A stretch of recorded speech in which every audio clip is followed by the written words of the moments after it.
সালামু আলাইকুম ভিউয়ার্স, সবাই কেমন আছেন? আজকে যখন ডিউটির থেকে আইসা দেখি যে এসির সামন দিক দিয়া ফুটা ফুটা হইয়া পানি পড়তেছে। এই একটা ফাতিল দিয়া রাখছি, ফাতিল অর্ধেক ফাতিল পানিতে একবারে ভরে গেছি।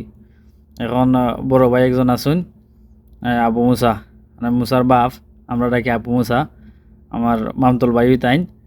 তাই এসির কাম আগে করছুন, দুবাই আসলা, দুবাইও এসির কাম করছুন, দেশও করছুন, আমার যে ইলেকট্রিশিয়ান তাই দেশও ইলেকট্রিশিয়ানের কাম করছুন, এসির কাজও করছুন দুবাই। তাইলে কইলাম বলে দাও দেখো ওটা ঠিক করা যায়, এটা খেলে পানি পড়ে।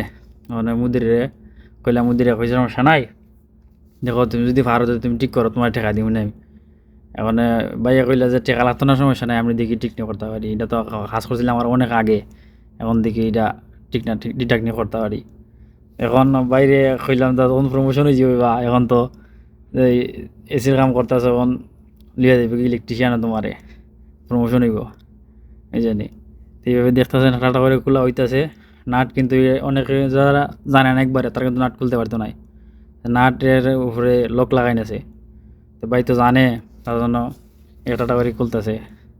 মানে যারা জানেন এই ভিডিওটা দেখার পরে, তারা তো অবশ্যই, যারা নিজে নিজে রুমে এসি, যারা প্রবাসী আছেন, তারা এটা এই মানে পানি যদি পরে সামনে দিক দিয়ে এটা সমাধান করতে পারবেন। কারণ খোলা হইতেছে এখন পর্যন্ত অনেকগুলা নাটের অভাব নাই। এখন সামনেটা খোলা হয়েছে, এখন পিছনের বাকি রয়েছে, আস্তে আস্তে খোলা হইতেছে। পিছনে লক আছে, যে লকটা খোলা হইতেছে আস্তে আস্তে, কারণ এগুলা লক কিন্তু খুব সেন্সিটিভ লক। যদি সামান্য একটু 19-20 হয়, তাহলে এই লোকটা হঠাৎ করে টাচ করে ভাঙি যাবে। তো প্লাস্টিক তো এইরকম প্লাস্টার করে ভাঙি যায়। ভাই তো জানে, কারণ না জানলে কিন্তু এগুলা খোলা যায় না। এটা কীভাবে খুলবো খবর সবাই জানতোই না।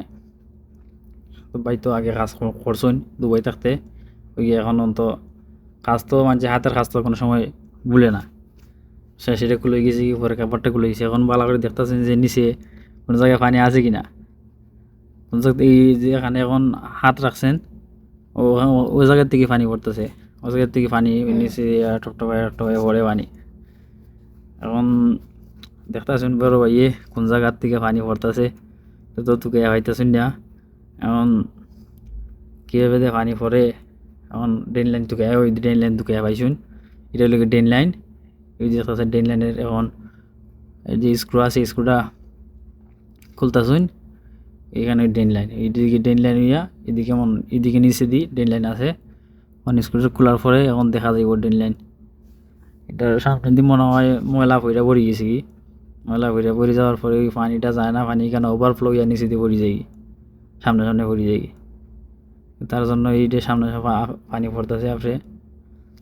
ড্রেনটা পরিষ্কার করে নিলে, পাইপটা ক্লিয়ার করে আবার নতুন করে পানিটা নিলে আশা করি ঠিক হয়েছে। ওই যে দেখেন, এটা হচ্ছে ড্রেন লাইন, এসির সামনে পানিটা পড়ে ড্রেন লাইন দিয়া নিচ থেকে বাড়িয়া যায়, এটা হচ্ছে ড্রেন লাইন।